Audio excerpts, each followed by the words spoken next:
오늘날 사람들은 사랑에 대해 참 많은 이야기를 합니다. 영화로도 만들고 드라마도 또 만들고 또 우리 주변에 가면 또 많은 소설도 남녀 간의 사랑, 가족 간의 사랑, 또 뭐 국가를 향한 사랑, 뭐 이런 모든 사랑에 대해서 말합니다. 사랑은 조건 없이 받아주는 것이라고 말하고 자유를 주는 것이라 말하며 있는 그대로 인정해 주는 것이라 생각합니다.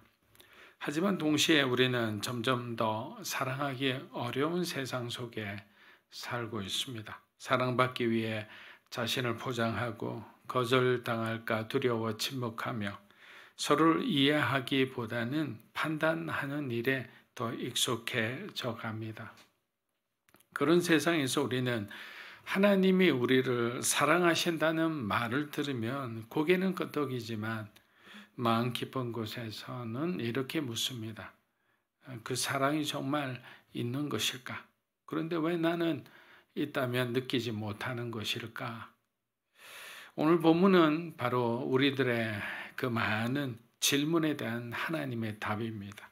십자가는 하나님께서 침묵하시지 않으셨다는 증거이고 예수 그리스도의 죽으심은 그분의 사랑이 말이 아니라 행동이었다는 사실을 우리에게 보여줍니다. 그리고 그 사랑은 우리가 상상하는 것보다 훨씬 더 깊고 우리가 요구하는 것보다 더 훨씬 더 철저하며 우리가 줄 수 있는 그 어떤 사랑보다 완전한 사랑이십니다. 그렇다면 하나님은 그 사랑을 우리에게 어떻게 보여주셨을까요? 오늘 본문은 그 사랑이 어떤 자리에서 어떤 방식으로 드러났는지 우리에게 분명히 말해줍니다. 마가복음 16장 우리 33에서 34절 한번 읽어보겠습니다. 제6시가 되매 온 땅에 어둠이 임하여 제9시까지 계속하더니 제9시에 예수께서 엘리 엘리 라마 사막다니 하시니 이를 번역하면 나의 하나님 나의 하나님 어찌하여 나를 버리셨나이까 하는 뜻이라. 여러분 제6시는 태양력으로 하면 우리의 시간으로 하면 정오 12시를 가리킵니다. 그래서 예수님이 돌아가시는 제9시 오후 3시까지는 태양의 빛이 가장 환하고 강할 때입니다. 하지만 그날은 세상은 빛을 잃었습니다. 온 땅에 어둠이 임했습니다. 그리고 그 어둠은 무려 3시간이나 계속되었습니다. 성경에 나타나는 어둠은 여러분 단순한 어떤 날씨 현상, 기후의 이상 변화를 의미하는 것이 아닙니다. 어둠은 하나님의 심판과 하나님의 부재를 상징합니다. 출애굽 때 애굽에 임했던 그 어둠의 재앙의 심판처럼 아모스 선지자가 말한 여호와의 날의 어둠처럼 지금 예수님의 십자가 위에 우리가 받아야 할 그 심판의 어둠이 덮인 거예요. 예수님은 침묵 속에서 고통을 견디시다가 제9시 오후 3시에 마침내 크게 외치셨습니다. 엘리 엘리 라마 사막다니 나의 하나님 나의 하나님 어찌하여 나를 버리셨나이까? 여러분 이 장면은 성경에서 어쩌면 가장 충격적인 장면이라 생각합니다. 하나님의 아들이 하나님의 뜻에 단 한 번도 불순종하신 적이 없는 그 하나님 예수님께서 지금 아버지 하나님으로부터 외면당하고 계시기 때문입니다. 그분은 죄가 없으셨지만 우리의 죄를 대신 짊어지셨고 그 결과는 하나님과의 단절이었습니다. 죄 많은 인간은 그냥 하나님을 떠나도 자기 마음대로 아무렇지 않게 살 수 있습니다. 하지만 예수님은 단 한 번도 하나님과 떨어져 본 적이 없으신 분입니다. 그래서 예수님에게 하나님과의 단절은 육체적 고통보다 훨씬 더 아픈, 더 고통스러운 존재 자체가 흔들리는 그러한 어려움이었습니다. 그런데도 예수님은 그 고통을 피하지 않으셨습니다. 우리가 어저께 말씀해 본 것처럼 아버지가 원하시는 그 뜻대로 하기를 기도했던 겁니다. 그럼 지금 우리도 헷갈리는 인생 가운데서 어디로 가야 할지 모를 때는 항상 아버지의 뜻대로 이루어지기를 원합니다라고 기도하시면 되는 거예요. 왜냐하면 그 끝없는 절망의 자리까지 예수님은 내려가셔야만 우리가 구원받을 수 있었기 때문입니다. 예수님이 그렇게 선택한 데는 여전히 죄 가운데서 자기 죄를 모르고 거만한 채, 교만한 채 그냥 세상의 어떤 쾌락을 탐닉하고 있는 그 죄인들을 구원하기 위해서였습니다. 우리를 붙들기 위해 예수님은 하나님께 버림받는 그 고통의 자리까지 스스로 가신 것입니다. 여러분, 그 자리는 원래 저와 여러분이 있어야 할 자리입니다. 그 외침은 우리가 했어야 할 외침이었습니다. 하지만 예수님이 그 자리에 계셨기에 우리는 그 고통을 지나지 않고 하나님께 나아갈 수 있는 은혜를 얻은 거예요. 그런데 우리는 지금 누구를 향해 환호하고 무엇을 더 의지하며 살아가고 있습니까? 하나님보다 세상을 더 사랑할 때가 많지 않습니까? 돈과 명예와 일상의 안락함이 하나님보다 더 크게 느껴질 때가 없습니까? 그들은 이렇게 말합니다. 기도에도 아무런 일도 일어나지 않던데요. 그게 핑계입니까? 하나님은 제게 너무 멀리 계신 것 같아요. 그럼 우리의 삶을 돌아봐야죠. 여러분, 기억하십시오. 예수님은 그 깊은 어둠을 온몸으로 통과하셨습니다. 그 침묵과 단절의 시간을 통과하셨기에 우리가 자유롭게 하나님께 나아갈 수 있는 바로 그 생명의 길, 구원의 길이 열린 것입니다. 마가복음 15장 37, 38절 한번 읽어보겠습니다. 예수께서 큰 소리로 숨지시니라. 이에 성소 위상이 위로부터. 마가는 이 순간을 단순한 역사적 사실로 기록하고 있지만 이 짧은 구절 안에는 우주의 주인이 중심이 뒤바뀌는 아주 놀라운 영적 현실이 담겨 있습니다. 예수 그리스도의 죽음은 인간의 연약함 때문이 아니었습니다. 그분은 로마 병정들의 채찍 앞에서 무력하지 않으셨고요. 십자가 앞에서 생명이 소진된 것도 아닙니다. 그 모든 것이 예수님 스스로 선택하신 길이었습니다. 오히려 예수님은 그분의 주권적인 의지로 마지막 순간까지 하나님의 뜻에만 순종하신 것입니다. 그래서 큰 소리로 외치셨다는 말은 중요합니다. 이것은 단순한 비명이나 고통의 표현이 아닙니다. 이것은 완성된 구속사역의 선포이며 죄에 대한 승리의 선언입니다. 이 말씀은 하시지 않으셨잖아요. 가상칠언이라고 우리가 예전에도 한번 공부한 적이 있지만 십자가 위에서 예수님은 7가지 말씀을 하셨어요. 그 중에 마지막 말씀은 내가 세상을 이겨노라 라고 말씀하셨습니다. 그리고 내가 세상 끝날까지 너희와 함께 있으리라 하셨어요. 이 비명은 승리에 대한 선언이지 결코 패배에 대한 울부짖음이나 어떤 아픔에 대한 부르짖음이 아닙니다. 그리고 바로 그 외침과 함께 성소의 휘장이 위에서 아래로 그냥 찢어집니다. 예전에 한번 말씀드린 적이 있는데 휘장은요 한 5cm 정도 두께의 그 카페트 같은 그런 형식으로 만들어졌다고 생각하시면 됩니다. 그러니까 그는 칼로 자를 수도 없어요.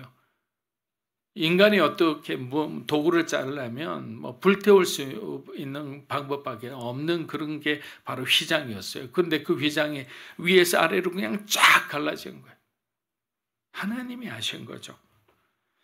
구약 성경에서 성소의 휘장은 거룩하신 하나님과 죄 많은 인간 사이에 명백한 경계였습니다. 대제사장만이 1년에 한 번 그것도 짐승의 피를 들고서야 들어갈 수 있었던 그 지성소, 그것은 하나님의 임재가 머무는 자리였고 인간의 죄가 접근할 수 없는 자리였습니다. 그러나 지금 그 지성소 입구에 있는 휘장을 위에서 아래로 하나님께서 직접 스스로 찢으신 거예요.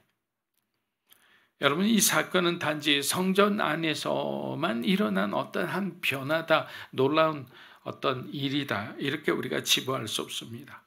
여러분, 이것은 무엇을 상징하는가? 하나님과 인간 사이에 가로막혀 있던 모든 장벽이 예수 그리스도의 피로 무너졌음을 상징하는 너무나 중요한 사건이기 때문입니다.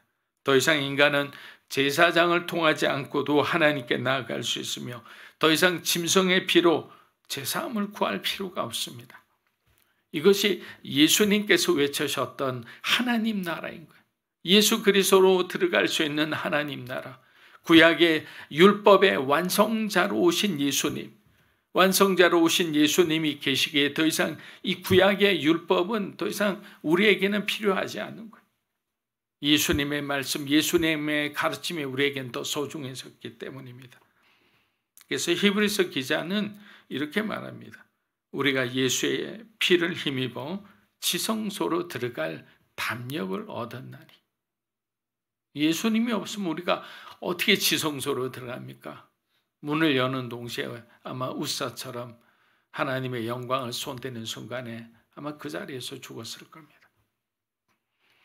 이제 우린 두려움이 아니라 담대함으로 무릎 꿇고 고개 숙인 죄인이 아니라 용서받은 하나님의 자녀로서 우리가 하나님 앞에 나아갈 수 있게 된 것입니다. 여러분, 휘장이 찢어졌습니다. 그리스도의 죽음은 단 한 사람의 종말이 아니라 모든 믿는 자에게 새롭고 산 길이 되어주신 거예요. 그래서 예수님께서는 요한복음 14장 6절에서 뭐라고 말씀하셨어요? 내가 길이요 진리요 생명이라 했잖아요. 우리를 위한 산 길이 되어주신 거예요. 생명으로 가는, 구원으로 가는 유일한 길은 예수 그리스도 한 분밖에 없는 거예요. 그래서 세상에서 포스트 모더니즘의 영향을 받아 산 정상으로 올라가는 길은 여러 루트가 있지 않느냐, 이런 말은 우리가 염두에 둘 필요도 없는 그런 거짓말이죠. 마가복음 15장 39절에서 39절입니다. 예수를 향하여 섰던 백부장이 그렇게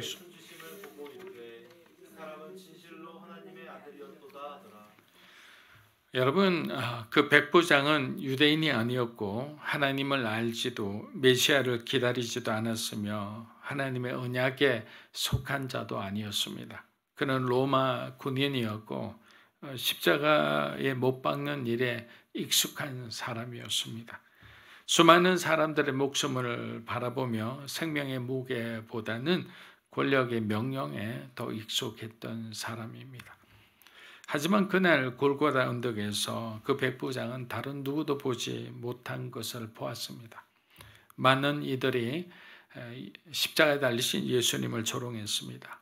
고개를 돌렸고 비웃었고 지나쳤습니다.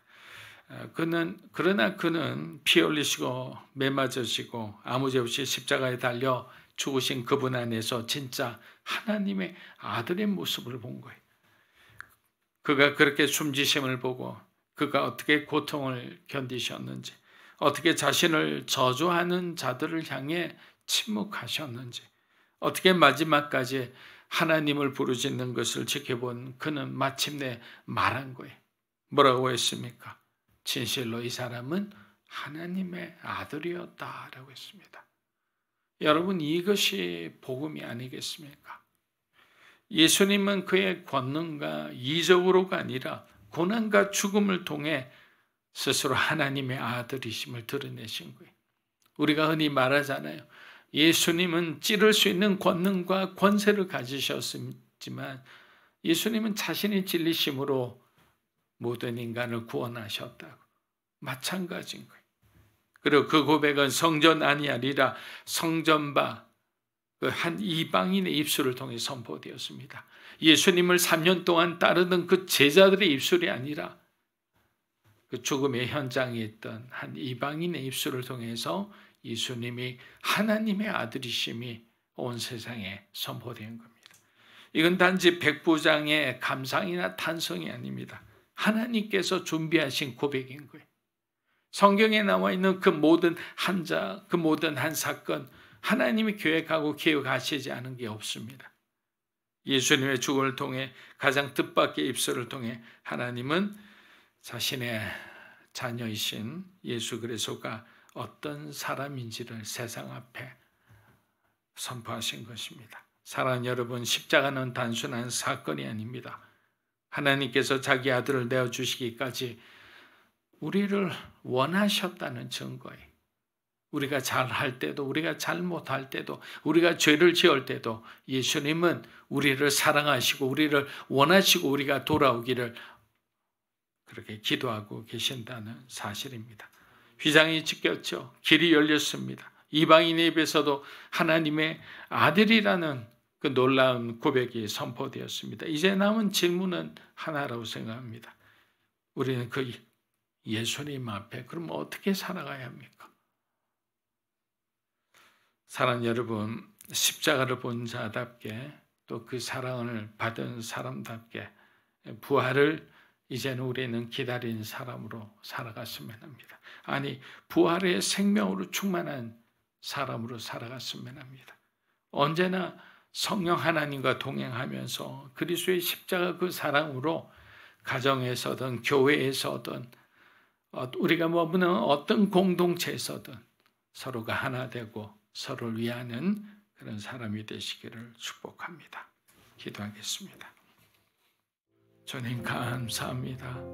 고난 주간이라는 귀한 시간을 통해서 우리가 다시 한번 잃어버렸던 또 기억 속에 없었던 주님의 그 사랑을 다시 우리 마음속에 새기며 그 사랑의 그 깊이를 우리가 알기에 이제는 그 십자가의 은혜를 받은 사람으로 살지 않고 나누는 사람과 전하는 사람이 되기 원합니다. 그렇게 살아가는 그리고 그렇게 결단하는 우리 사랑하는 성도들과 가정과 자녀들과 늘 함께하여 주시옵소서.